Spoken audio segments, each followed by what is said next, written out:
Sindaco, una sua considerazione su quello che sta avvenendo, mi riferisco al Comune di Palermo, al Comune di Napoli, insomma il fronte dei sindaci contro questa legge di Salvini circa l'accoglienza agli immigrati. Io dico che intanto le norme dello Stato si applicano, i sindaci non possono disattenderli, non siamo una repubblica autonoma, altrimenti se facessimo atti irresponsabili aggiunti alle responsabilità degli altri, questo Paese diventerebbe davvero la Repubblica delle banane.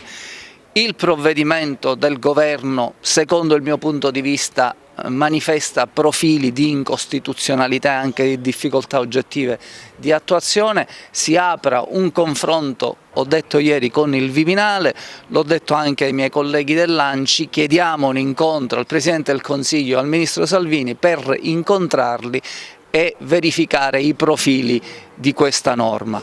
Poi le risposte di Salvini del tipo è finita la pacchia o diciamo che sono in qualche modo da branda militare, io li rimetterei al mittente, questo è un paese che ha bisogno di responsabilità.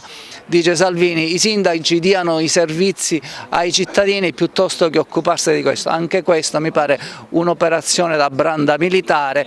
Potrei dire a Salvini ridateci i soldi che non ci consentano di tappare le buche per le nostre strade, così evitando i tagli che avete fatto con questa finanziaria stiamo tutti a posto. Allora torniamo alla responsabilità, questo è un paese che ha bisogno di responsabilità, non ha bisogno sempre di dirette Facebook, ha bisogno di parlarsi, le istituzioni si devono parlare responsabilmente per risolvere i problemi dei cittadini piuttosto che attendere la prossima scadenza elettorale.